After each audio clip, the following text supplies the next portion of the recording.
Captain Peter Morgan stood at the viewport of the Earth Alliance flagship Defiance, gazing at the blue-green jewel of Earth in the distance.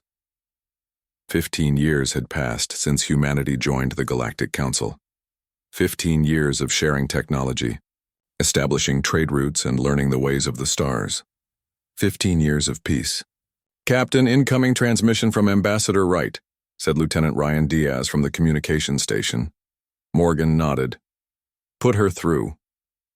The familiar face of Susan Wright appeared on the main screen. Her usual confident expression seemed strained today. "Peter, the Council has called an emergency session on Celestia Prime. All senior representatives are required to attend immediately," she said. Morgan frowned. "That's unusual. Did they say what it's about?" "Some kind of security concern? Very hush-hush?" She lowered her voice. "Something feels off about this. I can't put my finger on it. The Defiance is scheduled for joint military exercises with the Vedrani fleet near Pluto tomorrow. I can postpone." "No," Ambassador Wright interrupted. "Maintain the schedule." "Hi." Chancellor Zorn specifically mentioned the importance of these exercises. "We don't want to create diplomatic tension by canceling at the last minute," Morgan agreed reluctantly. Years of military training had taught him to trust his instincts, and right now, they were screaming that something was wrong. The next morning, the Defiance and 4 other Earth Alliance vessels rendezvoused with the Vedrani fleet in the outer solar system.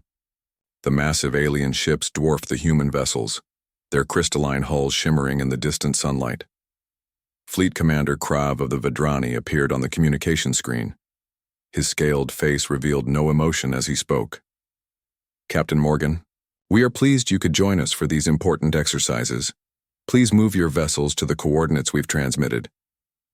Morgan studied the data.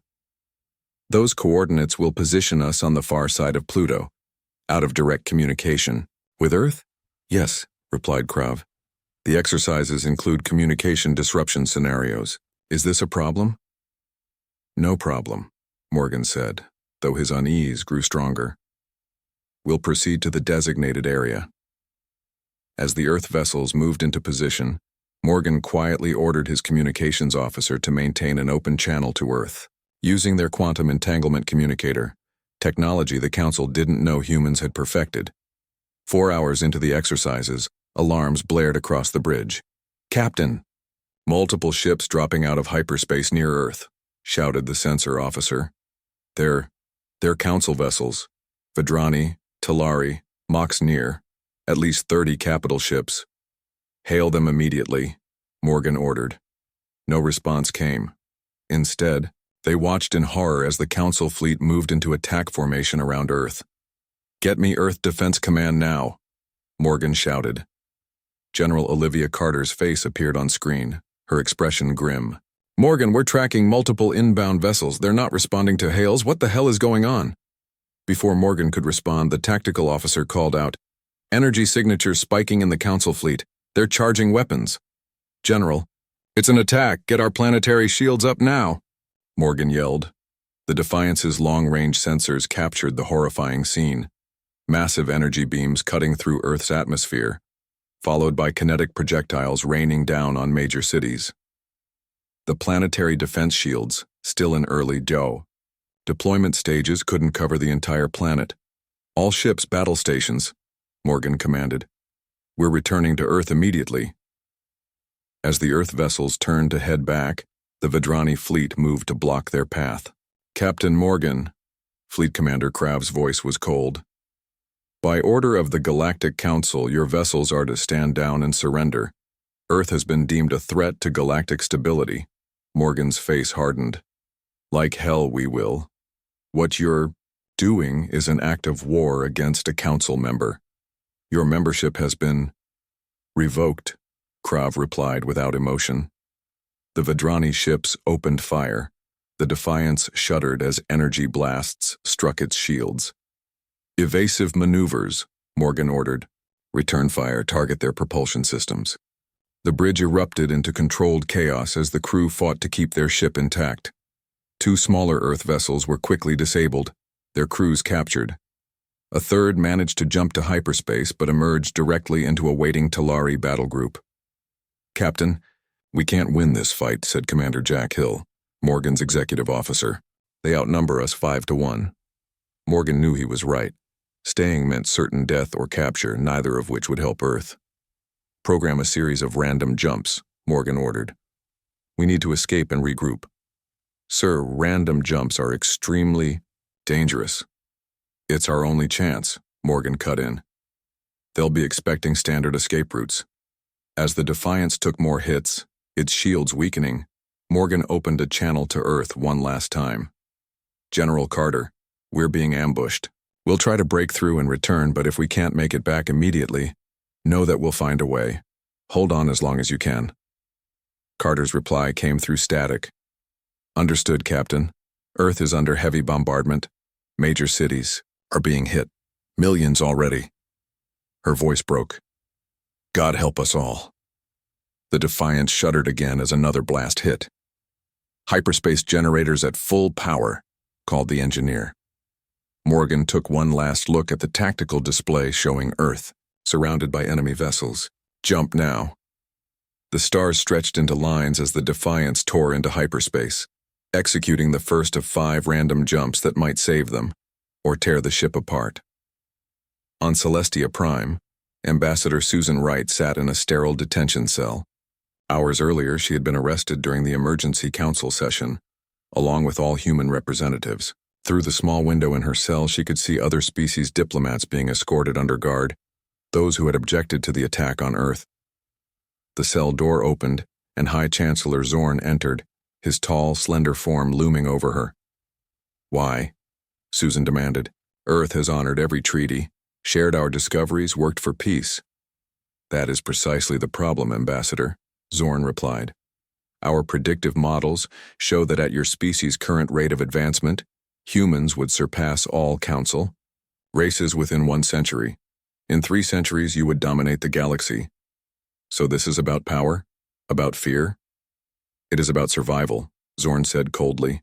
"Your kind adapts too quickly, integrates new technologies too easily. The Council has ruled for 10,000 years. We will not be supplanted by newcomers." "You've made a terrible mistake," Susan said, her voice low and dangerous. "You don't understand humans at all. What you've done won't contain us, it will unite us like nothing ever has before." Zorn turned to leave. "Your species has already lost, Ambassador. Accept this reality." As the door closed, Susan whispered, "No, Chancellor. The fight has just begun." Back on Earth, fires raged across once great cities. Orbital bombardment had shattered infrastructure and killed millions in the first wave. But deep beneath the Rocky Mountains, in a hardened facility designed to withstand nuclear war, General Olivia Carter gathered the remaining military leadership. "Ladies and gentlemen, we've been betrayed by those we called allies," she said to the grim faces around her. "But humanity isn't finished, not by a long shot." A young officer spoke up. "Ma'am, our orbital defenses are gone. Our major military installations have been destroyed. What can we possibly do against their technology?" Carter's eyes flashed with determination. "We do what humans have always done when backed into a corner. We get creative. We adapt. We survive." She activated a holographic display showing underground facilities across the planet. "We have resources they don't know about, technologies we kept in reserve, and we have Dr. Alan Baker's research team, which was working on breakthroughs the Council knows nothing about." She looked at each person in the room. "Make no mistake, this is humanity's darkest hour. But I promise you this. The Galactic Council will learn that betraying humanity was the worst mistake they ever made." 3 months passed since the attack on Earth. The once blue planet now bore ugly brown scars visible even from space. Dust clouds from the bombardment dimmed the sunlight. Council ships patrolled Earth's orbit, maintaining a tight blockade while extraction vessels pulled resources from the surface. In the underground facility beneath the Rocky Mountains, General Olivia Carter studied holographic maps showing the state of human resistance worldwide. Red dots marked areas under alien control. Green showed hidden human strongholds. There were far too many red dots. "General, Dr. Baker has arrived. announced a young officer. Carter nodded. Send him in. Dr. Alan Baker entered, carrying a tablet. His clothes were wrinkled and dark circles underlined his eyes. He had barely slept since the attack. Tell me you have good news, Alan, Carter said. Baker placed his tablet on the table, displaying complex diagrams. We've made progress with the alien technology we recovered from the downed Vidrani scout ship. Their physics is advanced, but not incomprehensible. Can we use any of it to fight back? Maybe. Baker brought up a new image showing brain scans. We've discovered something interesting. The neural interface they use to control their ships. Humans can use it too, but with an unexpected difference. He pointed to specific areas on the scan. When aliens use these interfaces, they follow strict patterns. Their brains connect in predictable ways. But human brains, we form new neural pathways. We adapt. We improvise. Carter leaned forward. What does that mean in practical terms? It means we could potentially integrate with their technology more effectively than they can, Baker said, excitement breaking through his exhaustion. With the right modifications, a human pilot could control alien systems in ways the aliens never imagined. A spark of hope lit in Carter's eyes. How long until we can test this? We need volunteers. The process will be dangerous, possibly painful. The mind wasn't meant to process data at machine speeds. You'll have volunteers, Carter assured him. Every soldier here would risk their life for a chance to fight back. Thousands of miles away, the Earth Alliance ship Defiance drifted silently in the dust clouds of an uncharted nebula. The ship had survived its desperate series of hyperspace jumps, though not without damage. Captain Peter Morgan stood in the engine room, where engineers worked to repair burnt-out systems. How much longer? He asked the chief engineer. 3 days for minimal functionality, a week for combat readiness, she replied. The random jumps pushed the engines beyond their limits. Morgan nodded. Do what you can. We need to get back to Earth. Sir, a voice called from behind. Commander Jack Hill approached with a small device. We've received a transmission through the quantum communicator. Morgan's heart raced. The quantum entanglement communicators were humanity's secret advantage. Instantaneous communication across any distance. Technology the Council races hadn't yet mastered. It's from General Carter, Hill said quietly. Earth's situation is bad, but they're holding on in hidden bunkers. The aliens control the surface and are extracting resources. They're looking for something specific in our data centers and research facilities. They must be making sure we don't have technologies they don't know about, Morgan reasoned. There's more, Hill continued. Dr. Baker is working on something that might give us an edge, some way to use alien tech against them. But they need time. Morgan paced the engine room. Then we'll give them time. Once repairs are complete, we'll hit Council supply lines. We can't take on their warships yet, but we can disrupt their operations, gather resources, and keep them looking over their shoulders. Hill smiled grimly. Hit-and-run tactics, sir? Exactly. They think they've beaten us. They don't realize. Humans have been fighting guerrilla wars against superior forces for our entire history. Morgan's eyes hardened. And we've gotten very good at it. Meanwhile, on Celestia Prime, Ambassador Susan Wright sat across from Kevin Boyd in the small cell they now shared. Boyd had been her aide for 3 years, and his diplomatic skills had proven useful even in captivity. By trading small comforts and information with their guards, they had built a picture of what was happening in the wider galaxy. The Council isn't as united as they want us to believe, Kevin whispered. The Talari representative came by again while you were in questioning. He slipped me this. He pulled a small data chip from his sleeve. Susan took it carefully. What is it? Records from the closed council session where they voted to attack Earth. 3 species voted against it. The Talari, the Novan, and the Elisi. They were overruled. This could be valuable, Susan said, hiding the chip in her boot. If there are cracks in the council, we can widen them. The cell door slid open unexpectedly. A tall, blue-skinned Talari official entered. Ambassador Wright, he said formally. I am Sub-Counselor Vreen. I have been assigned to continue your interrogation. The guards left them alone, and Vreen waited until the door closed before his formal demeanor dropped. "Ambassador, we don't have much time," he said urgently. "There are those among the council races who believe the attack on your world was wrong. We are organizing, but we must move carefully." Susan studied him cautiously. "Why should I trust you?" "Because the Talari understand what it means to face extinction," Vreen replied. 2,000 years ago, before we joined the council, we nearly destroyed ourselves in civil war. We know the value of second chances. What are you proposing? A network, information, support for your people where possible.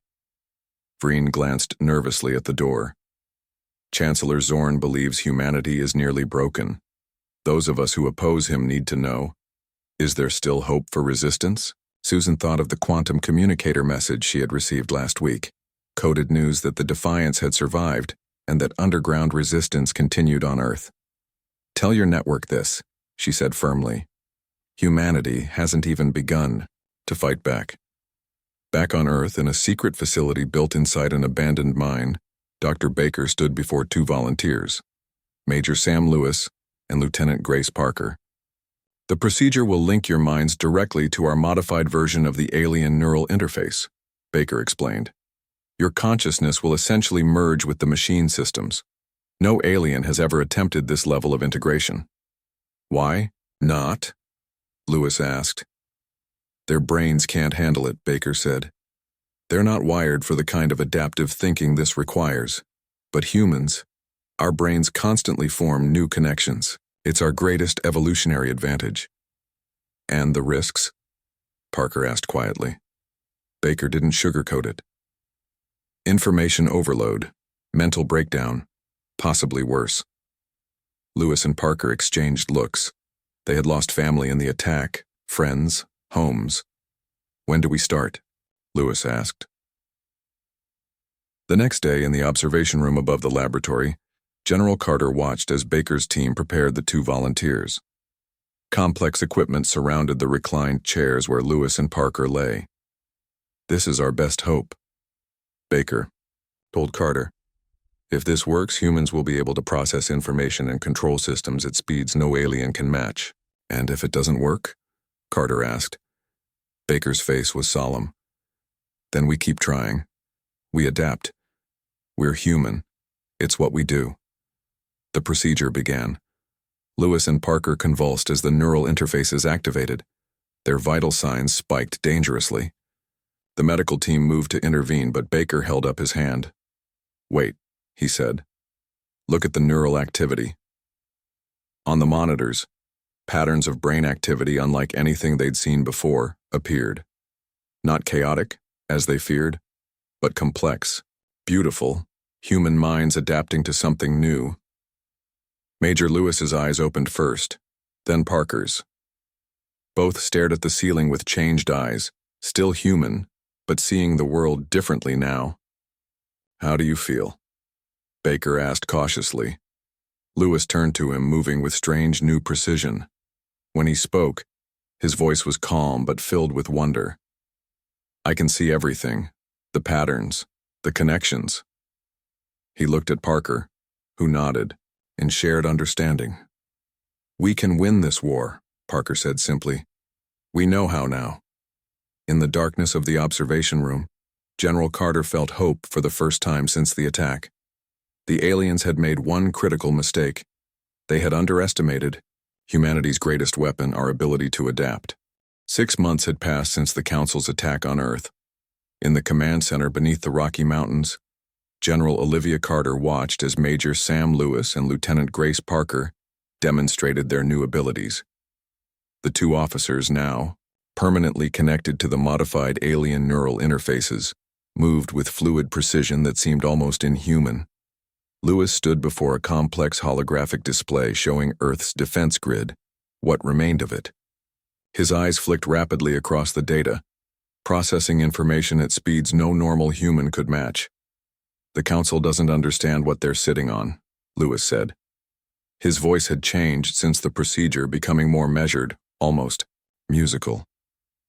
Their occupation forces are following standard protocols from their military manuals, predictable patterns, exploitable weaknesses.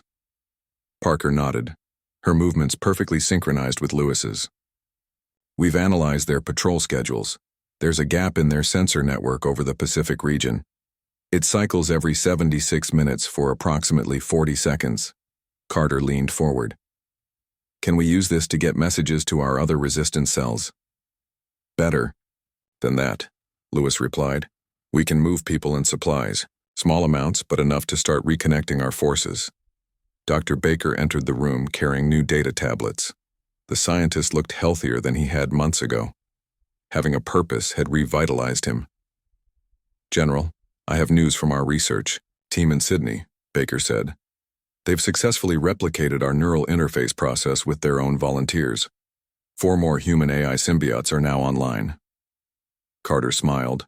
This was the breakthrough they had been waiting for. How many more can we create? With our current resources. Perhaps 100, Baker replied. But each integrated human becomes exponentially more effective than a conventional soldier. They can process battlefield information, control our remaining automated systems, and interface with alien technology in ways the aliens never imagined. Lewis turned to face them. There's something else you should know, General.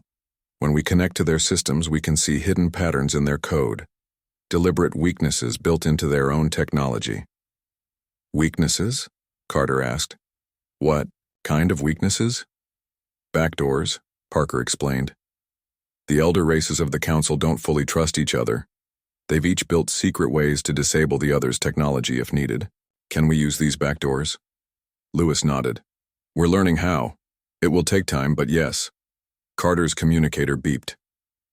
We've got an incoming transmission on the quantum channel, she announced. It's the Defiance. The holographic display shifted, showing Captain Peter Morgan's face. He looked tired, but determined. General Carter, we've completed our 3rd raid on Council supply lines, Morgan reported. We've acquired enough materials to repair our propulsion and weapon systems. We're also transmitting data on Council fleet movements. They're pulling ships from other sectors to reinforce Earth's blockade. Why would they do that? Carter wondered. They already have overwhelming force here. Because they're afraid, Dr. Baker said quietly. Our resistance is stronger than they expected. They thought we'd be broken by now. Morgan nodded. There's something else. We've made contact with other human ships that escaped the initial attack. We're forming a small fleet. Not enough to challenge their main forces yet, but enough to hurt them. Excellent work, Captain, Carter said. We have developments here too. She briefly explained the success of the neural interface program. Morgan's eyes widened. That changes everything. How soon until these enhanced humans can help coordinate our fleet actions? We can do it now, Lewis interjected, stepping into view of the holographic projector. Lieutenant Parker and I can link directly with your ship's systems through the quantum network. We can process tactical data in real time, predict enemy movements before they happen. That's not possible, Morgan said. The processing requirements alone would... Our minds don't work like computers, Captain, Parker explained, joining Lewis. We don't process linearly. We see patterns, connections, possibilities. We can help you strike where they're weakest when they least expect it. On Celestia Prime, Ambassador Susan Wright had been moved from her cell to a supervised residential unit. The Council called it a courtesy. She recognized it as a political maneuver. Some Council members were uncomfortable with how humans were being treated. Susan sat across from Sub-Councilor Vreen in her small living area. The blue-skinned Talari had become her most important contact in the growing network of alien sympathizers. The Novan delegation has officially filed a protest over the treatment of Earth, Vreen said quietly. The Elisi have threatened to withdraw from the Council entirely. Is that enough to change things? Susan asked. Vreen shook his head. Not yet. Chancellor Zorn still controls the majority, but cracks are forming. There are rumors about human resistance, tales of a ghost ship raiding, supply lines. Susan kept her face neutral, though inside she felt a rush of pride. What do the rumors say? That the Defiance appears from nowhere, strikes with impossible precision, and vanishes before response fleets arrive. Vreen leaned forward. Some younger council races are questioning whether the attack on Earth was justified. They're asking why. If humans were such a threat, they haven't used planet-killing weapons against council worlds in retaliation. We're better than that, Susan said simply. And that, Vreen replied, is what frightens Zorn the most. Back on Earth, in a hidden facility beneath Sydney Harbor, a team of engineers worked on something revolutionary. Based on designs developed by Lewis and Parker, they were building a new kind of ship, one designed to be controlled directly by a human-AI symbiote. Dr. Baker walked through the construction bay with General Carter, pointing out features on the sleek vessel. We're calling it the Vanguard, Baker explained. It's half our technology, half adapted from alien systems, but the integration is something entirely new. How powerful is it? Carter asked. In conventional terms? Not very. It's small, with limited weapons. Baker smiled. But conventional metrics don't apply. The ship doesn't need a crew. It's an extension of the pilot's consciousness. Its reactions are limited only by thought speed, not physical controls. They stopped at a viewing platform watching as Major Lewis was helped into the pilot's chamber within the ship's core. Is he ready for this? Carter asked. He insisted on being the test pilot, Baker replied. Said he could feel the ship calling to him. I'm not sure if that's the neural interface affecting his thinking or just good old-fashioned human eagerness to try something new. The Vanguard systems powered up, pulsing with blue light that seemed to flow like water through conduits in the hull. The craft lifted smoothly off the ground, hovering without a sound. Neural link established, came a technician's voice over the speaker. Major Lewis is... My God. What is it? Carter demanded. He's not just controlling the ship, the technician replied, awe in his voice. He is the ship. His neural patterns have fully integrated with the operating system. The Vanguard moved with impossible grace, spinning and accelerating in ways that would crush a normal pilot with G-forces. But there was no physical body to crush, only Lewis's consciousness, flowing through the ship's systems. Baker's eyes were wide. This changes everything. The Council has no defense against this kind of integration. They can't even conceive of it. Carter watched the ship dance through the air. How soon can we build more? With the materials the Defiance has acquired, we can have 10 more in 2 weeks, Baker said. Each one bonded to a human-AI symbiote. And then? Carter asked. Baker turned to her, his eyes bright with the first real hope since the attack. And then we take back our world. 1 year after the betrayal, humanity was ready to strike back. The underground complex beneath the Rocky Mountains had transformed into a war room unlike any in human history. Instead of officers hunched over maps, human AI symbiotes floated, in specialized tanks, their minds connected to a vast network of information. General Olivia Carter stood before the main tactical display with Dr. Baker. The screen showed the positions of Council ships blockading Earth. All teams are in position, Carter said. The question is, are we really ready for this? Baker nodded. The Vanguard fleet is complete, 12 ships, each bonded with a symbiote pilot. Captain Morgan and the Defiance are waiting at the rendezvous point with the other human vessels we've managed to salvage and repair. And our new weapon system? Successfully tested, Baker confirmed. When Major Lewis discovered the flaw in Council shield harmonics, we didn't believe it at first.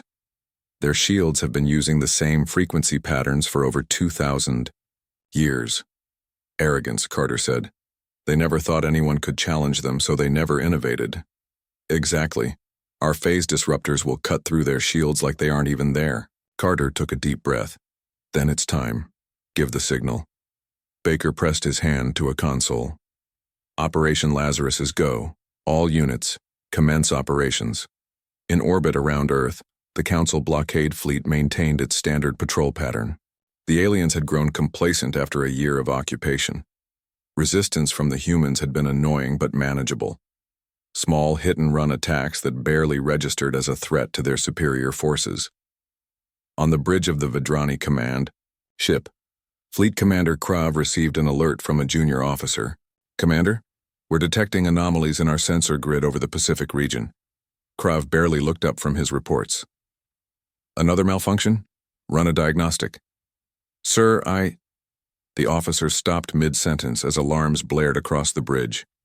Multiple unknown craft appearing inside our defensive perimeter. They're not following any known approach vector. Now Krav was paying attention. Impossible. Nothing could penetrate our sensor grid without detection. They're small craft, sir. Unlike anything in our records. On the main viewer, 12 sleek vessels appeared, seemingly materializing from nowhere. They moved with impossible grace, dancing between the much larger council ships. Open fire, Krav ordered. All ships target those craft. The council fleet responded, energy weapons blazing, across space. But the small human ships moved too quickly, anticipating each attack before it happened. Not a single shot connected. Sir, we're being hailed, the communications officer reported. Put it through, Krav ordered. A human face appeared on screen. Major Sam Lewis. Though Krav didn't recognize him, Lewis's eyes had an eerie glow, and faint lines like circuit patterns were visible beneath his skin. This is Major Sam Lewis of Earth Alliance, he said. Your blockade of Earth ends today, Krav snarled. You have 12 small ships against our fleet of 50. Your bravery is admirable but futile, Lewis smiled. You still don't understand humans, do you? We don't think like you. Before Krav could respond, the small human ships attacked. They fired strange weapons that bypassed the council ships' shields completely. Strategic systems were hit with surgical precision, not to destroy the ships but to disable them. Sir, our shields are ineffective, a panicked officer reported. They're targeting our propulsion and weapon systems.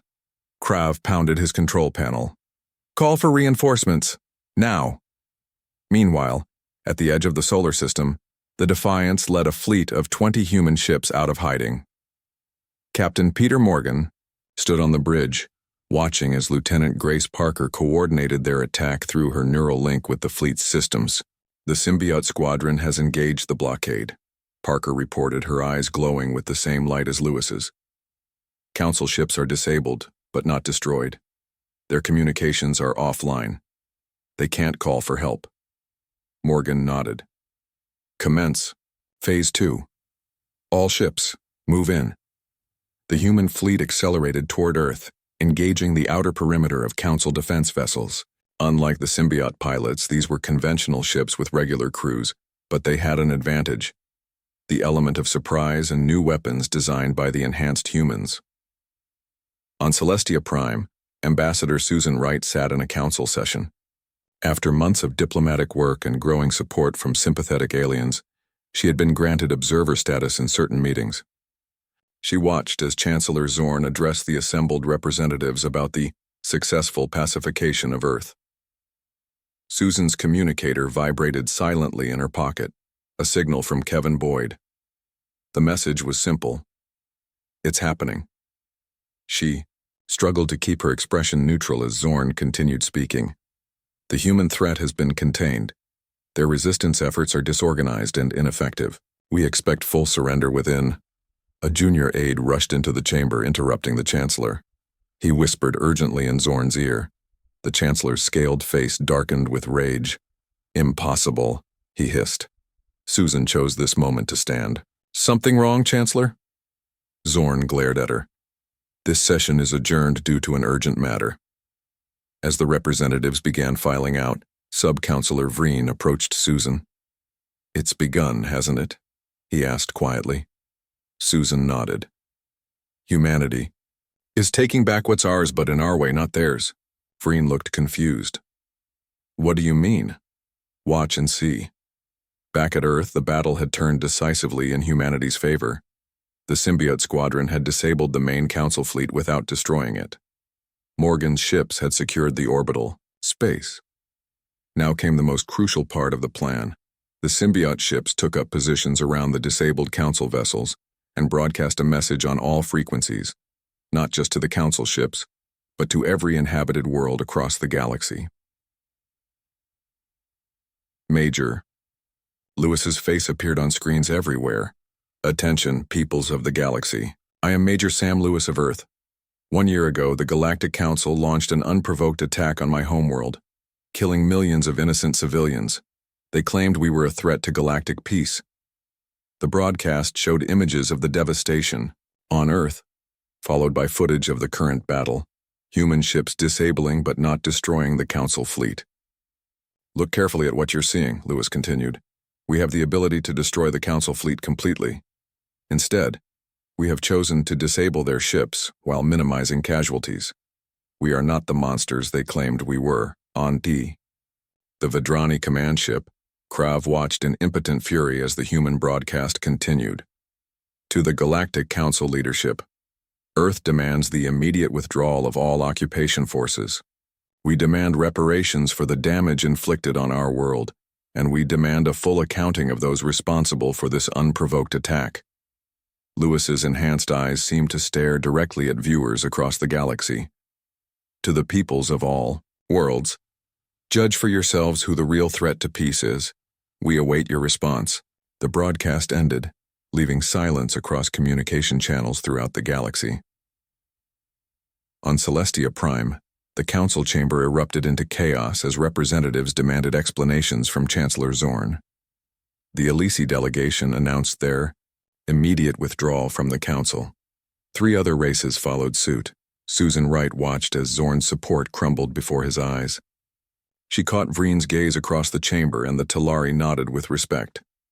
The counterattack had succeeded in ways no conventional military strategy could have. Humanity had not just fought back, they had changed the rules of the game entirely. 2 years after the betrayal, the Great Council chamber on Celestia Prime hummed with tense energy. Representatives from over 200 worlds had gathered for what many called the most important meeting in galactic history. The chamber had been redesigned. The raised platform where council elders once sat above everyone else was gone, replaced by a circular arrangement where all species sat as equals. Admiral Peter Morgan, formerly captain of the Defiance, led the human delegation. He wore a formal uniform with the New Earth Alliance insignia, a phoenix rising from flames. Behind him stood General Olivia Carter and Ambassador Susan Wright. A year of negotiations had led to this moment. Chancellor Zorn was noticeably absent. The former leader of the council had been arrested by his own people after evidence of his crimes became public. Now High Speaker Tala of the Novan Confederation presided over the assembly. Representatives of all worlds, Tala began, her melodic voice carrying throughout the chamber. We gather to sign the new Galactic Compact, a fundamental restructuring of how our civilizations interact. The events of the past 2 years have shown us that our old systems were flawed. Morgan surveyed the room. Many faces looked back with respect, some with fear, a few with lingering resentment. But none could deny what humanity had accomplished. After the liberation of Earth, humanity could have sought revenge. Instead, they had proposed a new kind of interstellar agreement, one where no single species or small group could ever again authorize action against another without true consensus. Before we proceed to the signing, Tala continued, Admiral Morgan of Earth has asked to address the assembly. Morgan stepped forward. Unlike most military leaders in the chamber, he moved, with the subtle grace of someone neurally enhanced. Though not a full symbiote like Major Lewis or Lieutenant Parker, he had accepted limited augmentation to better serve as a bridge between baseline humans and the new symbiotes. Thank you, High Speaker, Morgan began. 2 years ago, Earth faced extinction. Today we stand not as victims or conquerors, but as architects of a new beginning. He paused, making eye contact with various representatives. Some ask why we did not seek revenge when we had the power to do so. The answer is simple. Revenge would have only continued the cycle that led us here. Instead, we chose a different path. On a huge display behind him, images appeared. Earth cities being rebuilt, humans and alien volunteers working side by side to restore damaged ecosystems. The attack on Earth revealed fundamental flaws in how the galaxy was governed, but it also revealed something about humanity that even we didn't fully understand. The display shifted to show the symbiotes, humans with the subtle glow of enhanced neural systems, working with complex technology in ways that still astonished other species. Our adaptability, the very trait that frightened the old council, proved to be not just our salvation but potentially the galaxy's as well. We don't seek to dominate, we seek to integrate, to find new connections, new possibilities. In the Sydney facility, now expanded into a major research center, Major Sam Lewis and Lieutenant Grace Parker watched the proceedings through their neural links. They were joined by hundreds of other symbiotes worldwide, their enhanced minds forming a network that spanned the globe. The old council feared what humanity might become, Lewis whispered, though Parker could hear him perfectly through their shared connection. They never imagined this outcome. Because they thought in terms of conquest and hierarchy, Parker replied. They couldn't conceive of power used differently. Back in the council chamber, Morgan continued. The new Galactic Compact we signed today contains 3 fundamental principles. First, no action can be taken against any member world without full transparency and genuine consensus. Second, technological and cultural exchange will be open to all, without the artificial restrictions the old council imposed. And third, any species that wishes to adapt or integrate with technology has that right, with proper safeguards. Morgan gestured to Dr. Alan Baker, who had joined the delegation. Our scientists have already begun working with researchers from 12 worlds to explore safe methods of neural enhancement, adapted to different physiologies. What was once seen as a threat, humanity's unique ability to integrate with technology, is now recognized as a gift we can share. High Speaker Tala rose. Are there any final statements before we proceed to signing? Sub-Councillor Vreen, now the lead representative of the Talari, stood. The Talari wish to formally apologize for our role in the attack on Earth, even though we voted against it. We failed to take stronger action to prevent a grave injustice. Other representatives stood one by one offering similar sentiments. The Elisi, the Novan, and others who had opposed the attack, but failed to prevent it. Even representatives of the Vedrani, Zorn's own people, rose to acknowledge their guilt. Morgan nodded acknowledgement to each. Earth accepts these apologies. In the spirit of moving forward together, what matters now is not past wrongs but the future we build. The signing ceremony began. Each representative approached the central table to place their mark on the new compact. Morgan signed for Earth, the Phoenix insignia glowing faintly as authentication technology verified his identity. Later that evening, a reception was held in the Grand Hall. Morgan stood with Ambassador Wright, watching representatives from worlds that had been enemies just months ago now engaged in animated conversation. Did you ever imagine this outcome when you were sitting in that cell 2 years ago? Morgan asked. Wright shook her head. Never. I hoped we would survive, maybe even win our freedom. But this, she gestured to the diverse gathering. This is so much more. The council thought they were containing a threat, Morgan said. Instead, they forced us to become something greater than we might have been otherwise. Across the room, Dr. Baker was deep in conversation with a group of alien scientists, explaining aspects of neural integration technology. General Carter stood with military leaders from other worlds, discussing the new joint defense protocols that would replace the old council's unilateral authority. On Earth, the symbiotes watched through Morgan's eyes. Their enhanced minds were already turning to new challenges: environmental restoration, medical breakthroughs, and exploration initiatives that would push beyond the boundaries of known space. Lewis and Parker stood at a viewport in the Sydney facility, looking at the stars. So what happens now? Lewis asked. Parker smiled. Now the real work begins. The council betrayed humanity because they were afraid of what we might become. Our job is to show them, and ourselves, that their fear was misplaced. And what will we become? Lewis wondered. Something new, Parker replied. Something that combines the best of humanity with the best of what we can learn from others. Not conquerors or victims, but pioneers. As the reception continued on Celestia Prime, Morgan raised a glass in a toast that was broadcast across human settlements throughout Earth, and the colonies that had survived the attack. To the future, he said simply. Across Earth, humans repeated, the toast. In underground bunkers still being converted to peaceful use. In cities being rebuilt. On ships patrolling the new defense network. And in research centers where symbiotes were helping to create technologies that would benefit all species. To the future, the Council had betrayed humanity, expecting to crush a dangerous upstart species. Instead, they had forced humanity to evolve. Not into the conquerors they feared, but into something far more revolutionary. Bridge builders between the biological and the technological, the past and the future, the diverse species of a galaxy, now moving toward true cooperation.